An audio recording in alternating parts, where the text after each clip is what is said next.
જય શ્રી કૃષ્ણ. સર્વ વૈષ્ણવોને મારા ભગવત સ્મરણ.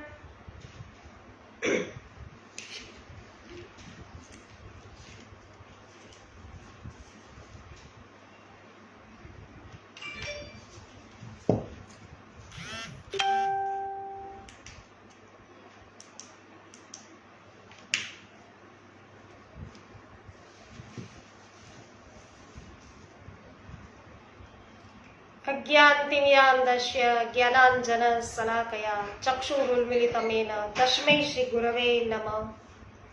શ્રી ગોવર્ધનનાથ કી જય.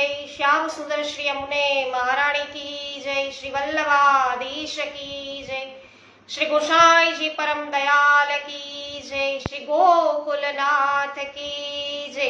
શ્રી હરિરાયજી મહાપ્રભુની જય.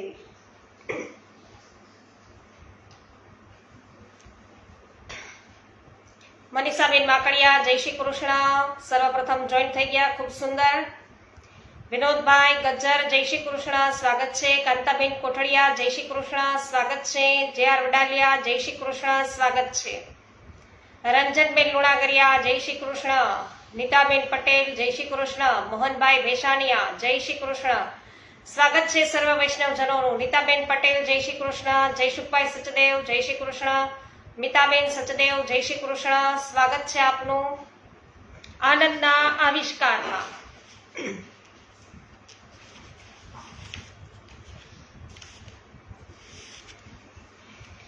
અનેક જીવ પર કૃપા કરવા. આજે આપણે જાણીશું પપ્પા શ્રી હરિરાયજી સંપૂર્ણ જીવન ગોકુળમાં જ વિરાજ્યા હતા. આવો પ્રશ્ન છે એ પૂછ્યો છે. કે છે કે ના દીકરી, આ ભૂતળ પર ઠેર ઠેર દૈવી જીવ પથરાયેલા છે. અંગ્રેજીમાં કહેવત છે ને, if Mohammed does not go to mountain, the mountain must come to Mohammed. એટલે કે વ્યક્તિએ પર્વત ઉપર જવું જોઈએ, પણ તે ન જાય તો પર્વતે વ્યક્તિ પાસે આવવું. તો વ્યક્તિ પર્વત પાસે જાય તે દુનિયાનો નિયમ છે, મર્યાદા છે. તેનાથી ઉલટું બને કે પર્વત સ્વયં જો ચાલીને વ્યક્તિ પાસે આવે ને તો તે છે પુષ્ટિ. આથી શ્રી મહાપ્રભુજીથી લઈને વલ્લભ કુળના બાળકો દેવી જીવોને શોધી શોધી તેમને શરણે લઈ તેમનો ઉદ્ધાર કરવા સામે પધારે છે. તે પ્રમાણે શ્રી હરિરાયજી પણ પરદેશ પધારતા. પપ્પા તમે કહ્યું પરદેશ પધારતા એટલે ભારતની બહાર પણ પધારેલા? આવું તુલસાએ પૂછ્યું. ના બેટા, તે સમયમાં કોઈ વતનથી દૂર જાય તો તે પરદેશ ગયો તેમ કહેવાતું, કારણ કે રસ્તા અને વાહનની સગવડો હતી નહીં, ઓછી હતી, તો મુસાફરી ઘણી મુશ્કેલ હતી. તેથી વતન દેશ જેવું અને દૂરના સ્થળ છે પરદેશ જેવા. લલિતાબેન અકબરી સ્વાગત છે.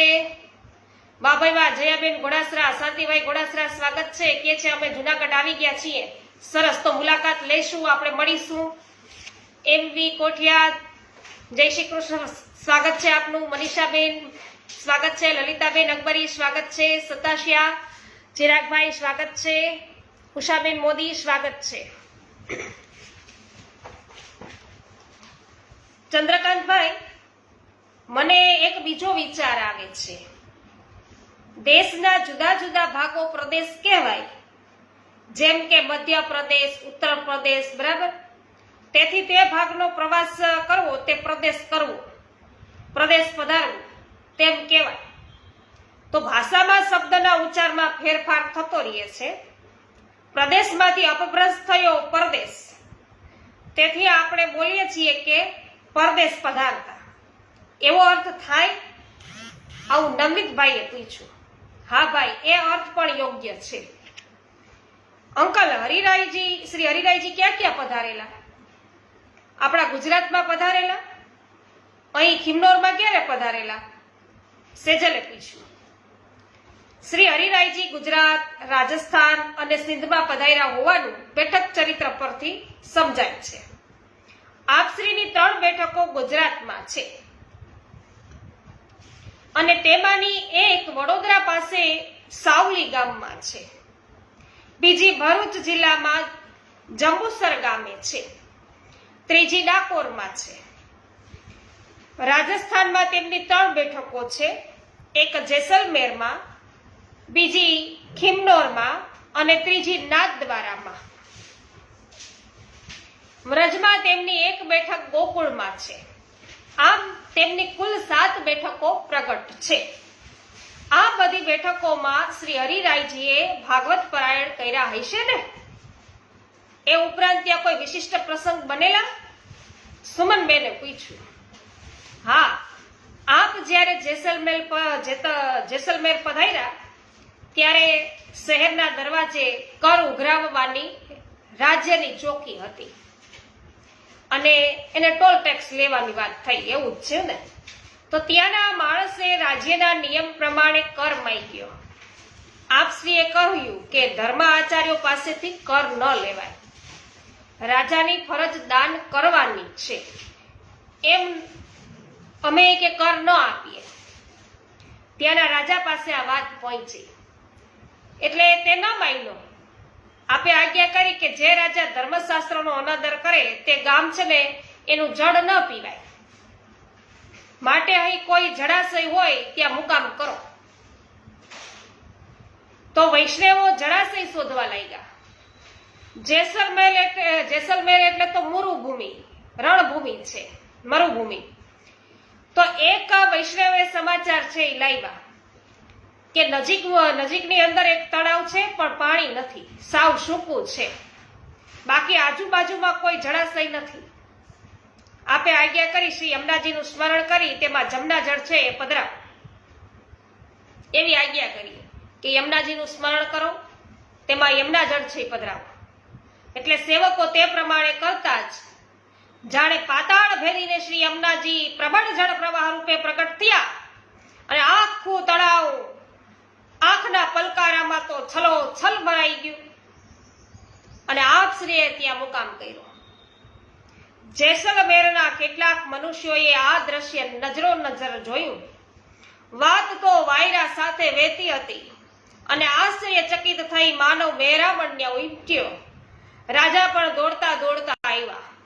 આ ચમત્કાર જોઈ તેમણે શ્રી હરિરાયજીને દંડવત પ્રણામ કરી ક્ષમા માંગી, કર ન લેવાનો આદેશ આપ્યો અને ખૂબ ખૂબ વિનંતી કરી પોતાના રાજમહેલમાં પધરાવ્યા. તો રાજા કુટુંબ સહિત શરણે આવ્યા. તેમની વિનંતીથી શ્રી હરિરાયજીએ પોતાના પિતૃચરણનું સેવ્ય શ્રી ગિરિધરજી છે, ગિરિધારીજી એમનું સ્વરૂપ છે પધરાવી આપ્યું. રાજાની આગ્રહભરી વિનંતીથી આપશ્રી ત્યાં 6 માસ બિરાજ્યા અને 1 થી વધુ વખત શ્રીમદ ભાગવત પારાયણ કર્યા. શિક્ષાપત્રો પણ અહીં જ લખાયા હતા.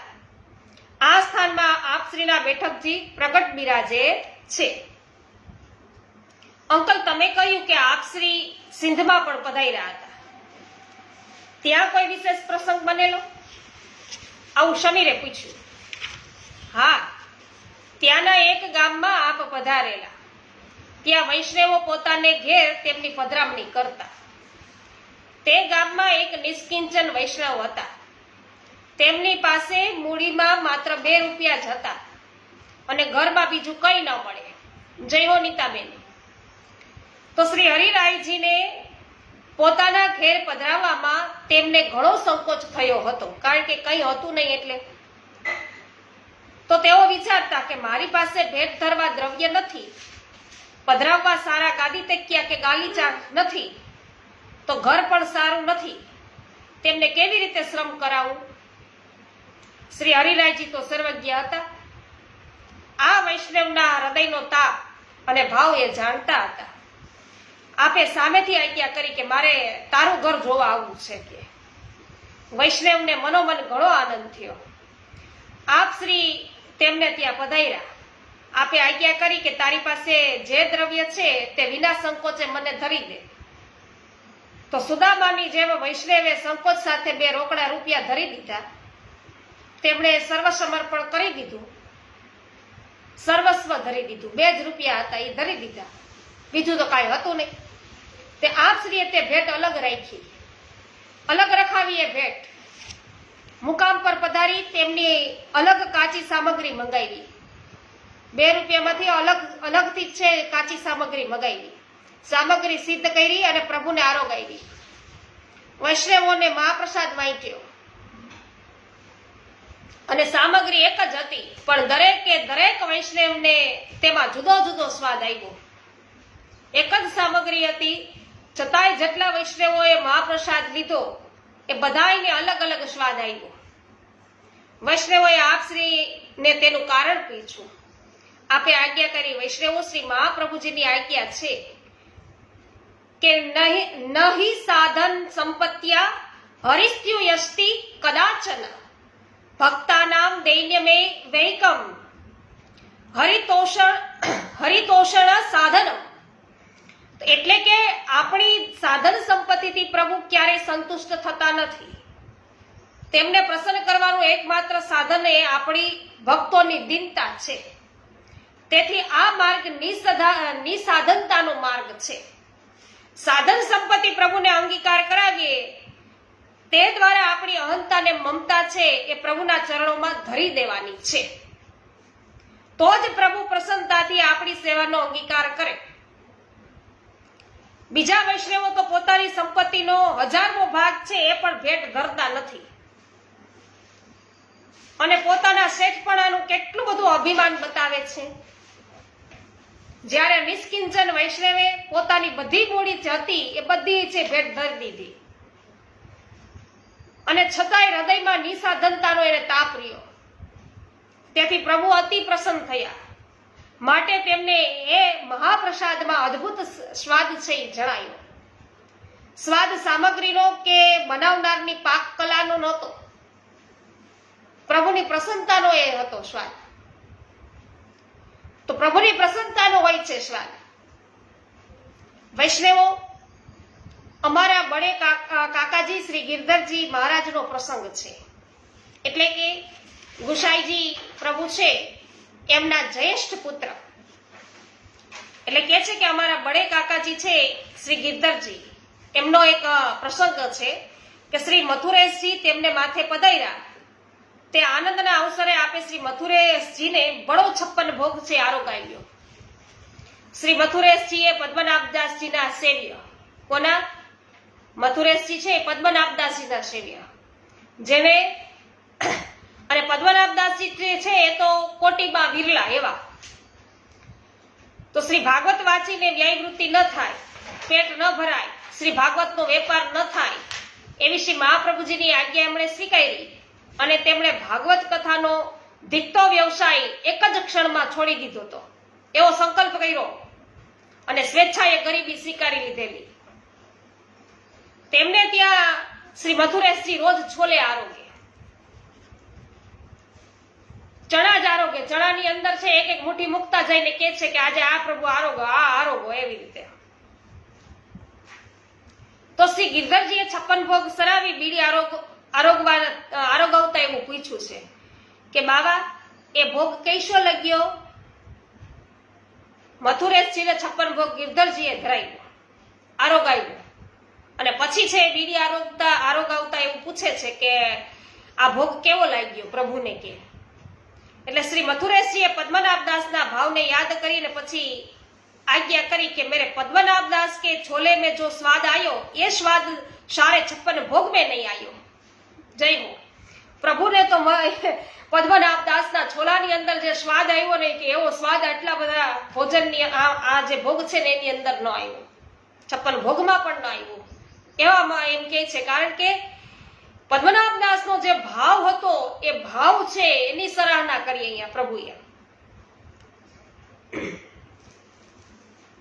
માટે પ્રભુ કાજે આપણું સર્વસ્વ છે એ અંગીકાર કરી દીધા પછી મારાથી કશું બન્યું નથી એવી દીનતા અને તાપ બન્યા રહે ને તે સ્થિતિનું નામ કહેવાય નિસાધનતા. આપણે તેમ થાય ઓહો આજ તો મેં પ્રભુ માટે આજે આ સામગ્રી કરી, આજ તો મારા પ્રભુ ખૂબ જ પ્રસન્ન છે. આપણે એક અધિક આરોગાવીએ ને ત્યાં આપણે ફૂલા ન સમાય એવું થાય.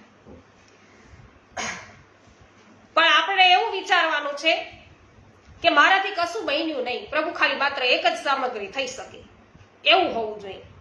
એવી દીનતા અને તાક છે એ બન્યા રહેવા જોઈએ. તો પ્રભુની આવી નિસાધનતાના સ્વામી ફલાત્મા છે. માટે સંપત્તિનો અહંકાર ન કરવો. આ માર્ગ શેઠાઈનો નથી, સેવા પરાયણનો છે. શેઠાઈનો નથી, સેવા પરાયણનો છે માર્ગ. વાહ, શ્રી સમજવા જેવી વાત કરી. આ સાંભળવા અને જાણવા છતાંય આપણે તો ઊંધું જ કરીએ છીએ ને. એક બેઠકજીમાં જવાનું થયેલું. ત્યાંની દિવાલ પર આરસની મોટી તકતી. તેમાં શરૂઆતમાં હમણાં તમે કહેલો તે શ્લોક અને તેનો ગુજરાતી અર્થ કોતરેલો અને તેની નીચે લખાણ, આ બેઠકજીમાં નીચેના વૈષ્ણવોનું દાન મળ્યું છે. પછી દરેકના નામ આગળ શેઠ શ્રી લખી અને રકમ લખેલી. એ વાંચતા મને ઘણું દુઃખ થયેલું અને થોડાક પ્રશ્નો પણ જાગેલા. સરસ, વાહ પ્રભુ, કે તારી કૃપા તો જો કેવી છે. નીતાબેન પટેલ કહે છે જય હો નીતાબેન. મંગલાબેન સ્વાગત છે આપનું, જય હો. પરસોત્તમભાઈ ભાલોડિયા સ્વાગત છે. કાંતિભાઈ ગેવરિયા સ્વાગત છે, જય હો. રંજનબેન જમનભાઈ વાડી સ્વાગત છે. વિનોદભાઈ જય હો. ચંદ્રેશભાઈ વઘાસિયા સ્વાગત છે. સોનલબેન સતાશિયા સ્વાગત છે. નરસિંહભાઈ હિરાણી સ્વાગત, નરેશભાઈ હિરાણી સ્વાગત છે આપનું. હેમાબેન ગુજરાતી સ્વાગત છે આપનું, બધાય હો. કાંતાબેન કોઠડિયા જય હો, સ્વાગત છે આપનું. જયશ્રીબેન પટેલ, ગોપાલભાઈ ઘુમલિયા, હેમાબેન ગુજરાતી, સર્વનું સ્વાગત છે. હરિવલ્લભભાઈ પ્રજાપતિ સ્વાગત છે આપનું. મનીષાબેન અગેરા સ્વાગત છે.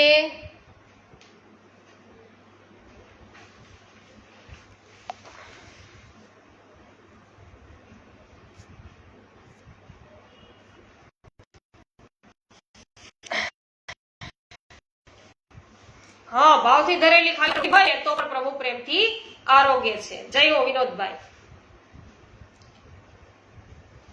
પેલો તો પ્રશ્ન એવો થાય કે શેઠ કોણ અને સેવક કોણ? શું આપણે શેઠ અને શ્રી મહાપ્રભુજી સેવક? કોઈ શેઠીઓ તેના નોકર માટે સર્વન્ટ ક્વાર્ટર બનાવી આપે તેમ આપણે શ્રી મહાપ્રભુજી માટે આ સ્થાન બનાવી આપ્યું છે. બીજી વાત કે સિદ્ધાંતથી વિરુદ્ધ વર્તન જાણી બુજીને કરતા કરતા શું સિદ્ધાંતની વાત કરવાની, દંભ કરવાનો? ત્રીજી વાત કે આવી તકતી છે એ શાના માટે લગાવવાની? પ્રસિદ્ધિ માટે. ચોથી વાત એ કે જે કૃપા કરીને આપણને જીવાડે છે, જરૂરી ભૌતિક સંપત્તિ આપે છે, તેને દાન કરવાનો આવો અહંકાર ભાવ રાખવાથી શું પ્રભુ તે અંગીકાર કરતા હશે? એક એ પ્રશ્ન ઉપસ્થિત થાય. તો આપણે તો અતિ ગરીબ હોઈએ ત્યારે આપણું કોઈ શકું છે ઘર બાંધી આપવા શરત કરે કે તમારા તે ઘર પર છે એ મારી તકતી લગાડવી, તો આપણે તે સ્વીકારીશું? તે ઘર બને કે પછી ધર્મશાળા? શું મહાપ્રભુજી અને શ્રી પ્રભુને વિરાજવાના સ્થાનોને વ્રજભૂમિ મિટાવી અને આપણે ધર્મશાળાઓ બનાવવાની છે? છઠ્ઠી વાત એ કે ભોળા અણસમજુ વૈષ્ણવોના મનમાં આવા પાખંડનું ઝેર રેડનારા આવા સ્થાનોના વ્યવસ્થાપકોને વૈષ્ણવોને સાચા માર્ગથી ભટકાવી દેવાના અપરાધનો, સિદ્ધાંતનો દ્રોહ કરવાના અપરાધનો, શ્રી પ્રભુ શ્રી મહાપ્રભુજીના ગૌરવને નહીં જાળવવાના અપરાધનો, પ્રભુના નામે પોતાની પ્રતિષ્ઠા વધારવાના અપરાધનો કોઈ દોષ નહીં લાગે? મારા પ્રશ્નના મને આજ સુધી જવાબ મળ્યા નથી. નવનીતભાઈએ દિલનું દુઃખ છે વ્યક્ત કર્યું. જય હો માધુરીબેન, હેમાબેન જય હો. રમેશભાઈ પાનસુરિયા સુરતથી સ્વાગત છે. ચંદ્રેશભાઈએ કહ્યું કે નવનીતભાઈ તમારા જેવા જ દુઃખનો પથ્થર આવા જ એક અન્ય ધર્મી ભાવુક પરિવારના હૃદય ઉપર એક દિવસ પડેલો. ગુજરાતના આમાત્ય વસ્તુપાળ તેજપાળ પોતાનું દ્રવ્ય ખર્ચી અને ભક્તિભાવથી આબુ પર્વત પર દેરાસર બંધાવે અને એના કામકાજ સારું એ પરિવાર એક દિવસ ઉનાળામાં આબુ જતો હતો. રસ્તામાં એક વાવ આવી, ત્યાં જળ પીવા તેઓ રોકાણ અને વાવ પાસે જુવાન વણઝારો બેઠો હતો. તેણે પાણી પીવાના પૈસા માંગ્યા. વસ્તુપાળે પૂછ્યું કે વાવ બંધાનારે વેપાર કરવા નથી બંધાઈ, તું ક્યાં હકથી અહીંના પાણીના પૈસા માંગે છે? તેણે કહ્યું કે મારા દાદાએ વાવ બંધાવી છે, હું ગરીબ થયો છું, તેથી અહીં બેસીને દાદાની વાવના પાણીના પૈસા લઈ અને જીવું છું. આ સાંભળી આ પરિવાર ભારે ચિંતામાં પડી ગયું. કાલ ઉઠીને અમારા વંશજો પણ આ ડેરાનો વેપાર કરશે તો? તેઓ સીધા તેમની કુળદેવી અંબાજી પાસે ગયા. જઈને તેમણે માંગ્યું કે માં, અમારી ભક્તિથી તમે રાજી હો તો અમને નખોદ આપજો. અમારી પ્રજા છે એ ધર્મનો ધંધો કરનારી તો ન પાકે.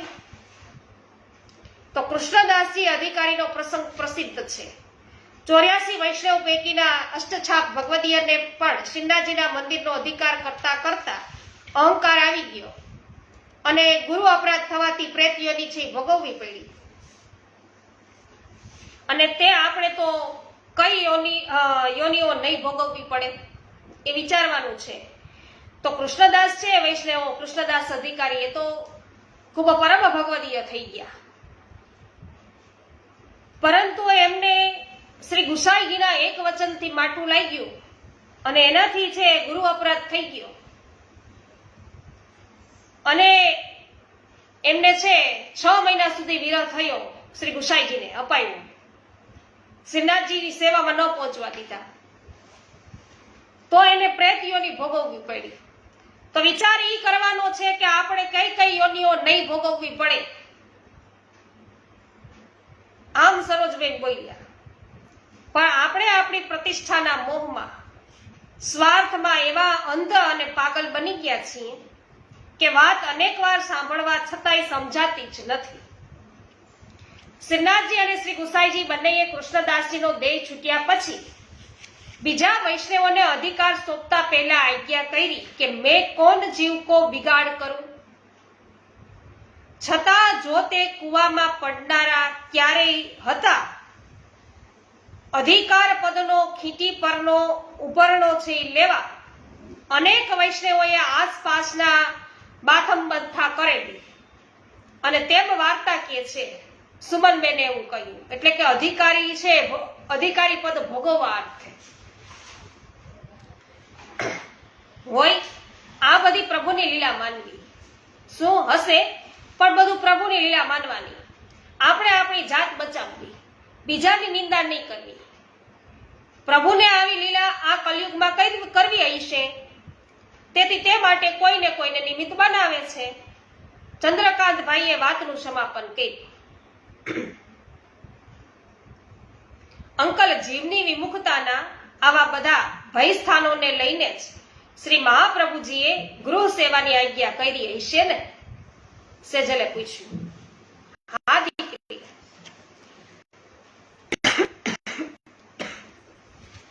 પપ્પા, શ્રી હરિરાયજી ગુજરાતમાં પધાર્યા તેના પ્રસંગો કહો. રજોએ છે એ વાત આગળ ચલાવી. ગુજરાતમાં આવેલા સાવલી ગામમાં ઘણા વૈષ્ણવો આપના સેવક હતા, તેથી તેમની વિનંતીથી શ્રી હરિરાયજી સાવલી પધારેલા અને ગામના ગોંદરે તળાવ હતું ત્યાં મુકામ કરીને બિરાજ્યા. ત્યાં આપે શ્રીમદ ભાગવત પારાયણ કરેલું અને ત્યાંનો કોઈ ખાસ પ્રસંગ બેઠક ચરિત્રમાં જોવામાં આવતો નથી. ત્યાંથી આપ જંબુસર પધાર્યા. તે સ્થાન પ્રાચીન સમયમાં પવિત્ર ભાનુક્ષેત્રના નામે પ્રસિદ્ધ હતું. ત્યાં પણ તળાવના કિનારે બિરાજ્યા. આપના કૃપાપાત્ર સેવક પ્રેમજીભાઈ સાથે હતા. તેમની વિનંતીથી ત્યાં આપે તેમને શ્રી વેણુગેતુનું છે રહસ્ય સમજાવેલું અને પછી ભાગવત પારાયણ કરેલું. ત્યાંથી આપ ડાકોર પાસે આવેલા કોઈ એક ગામે પધારેલા. ગામના ગોંદરે તળાવ હતું. ત્યાં શ્રી રણછોડજીએ આપને દર્શન આપી અને આજ્ઞા કરી કે મારો ભક્ત બોડાણો મને દ્વારકાથી ડાકોર લઈ આવ્યો હતો. હાલ હું અહીં ગોમતી તળાવની ભીતર બિરાજું છું. મને બહાર પધરાવી પુષ્ટિ રીતથી મારી સેવા પ્રકાર ચાલુ કરો. ભગવદ આજ્ઞા થતા શ્રી હરિરાયજી ડાકોર પધાર્યા. જળમાંથી શ્રી ઠાકોરજીનું વિશાળ સ્વરૂપ બહાર પધરાવ્યું. ઘાટ પર મંદિરનું નિર્માણ કરી તેમાં શ્રી રણછોડજીને પધરાવી સેવ્ય કરી પાટોત્સવ મનાવ્યો અને ડાકોરના બ્રાહ્મણોને શરણે લઈ તેમને સેવા પ્રકાર શીખવી શ્રી રણછોડજીની છે એ સેવા સોંપી. પછી થોડા દિવસ ગોમતીના સામા ઘાટે બિરાજી આપે ભાગવત પરાયણ કર્યું. આ સ્થાને આજે આપના બેઠકજી પ્રગટ બિરાજે છે. શ્રી હરિરાયજી અહીં ખિમનોર ક્યારે પધારેલા? તુલસાએ પૂછ્યું. લગભગ વિક્રમ સંવંત 1725 ના અરસામાં. આ સ્થળ ત્યારે ખૂબ જ રમણીય અને એકાકી હતું, તેથી આપે અહીં સ્થાયી નિવાસ કરેલો, માટે આપના બેઠકજી અહીં બિરાજે છે. આપે ગોકુળ છોડી ખિમનોરમાં સ્થાયી વાસ કર્યો તે પહેલા પણ આપ એક વખત અહીં પધાર્યા હતા. ત્યારે અહીં બિરાજી આપે શ્રી ભાગવત પરાયણ કરેલું. તદુપરાંત અહીં પણ શ્રી વેણુગીત પર રોજે સાંજે છે વિશેષ રૂપે રચનામૃત કરતા. તે સાંભળવા તે સમયના ઉદયપુરના રાણા રાયસિંહજી દરરોજ ખિમનોર આવતા હતા. તે પ્રમાણે નાથદ્વારામાં મંદિર થતા આપ ત્યાં બિરાજેલા છે અને ગોકુળ પણ આપનું ઘર હતું. આમ ખિમનોર, નાથદ્વારા અને ગોકુળમાં આપ પોતાના ઘરમાં બિરાજે છે.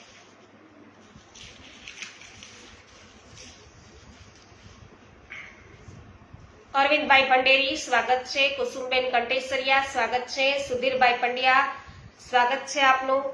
જયાર વડાલિયા જય હો. રમેશભાઈ પાનસુરિયા સ્વાગત છે. હેમાબેન જય હો.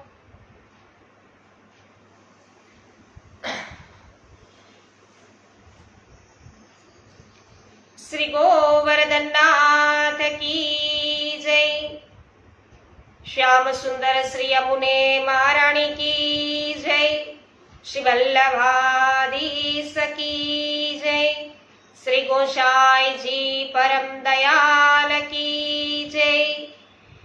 શ્રી ગોકુલનાથ કી જય. શ્રી હરિરાયજી મહાપ્રભુની જય. સર્વ વૈષ્ણવોને મારા જય શ્રી કૃષ્ણ. સુમિત્રાબેન સાવલિયા જય શ્રી કૃષ્ણ. વિનોદભાઈ જય હો.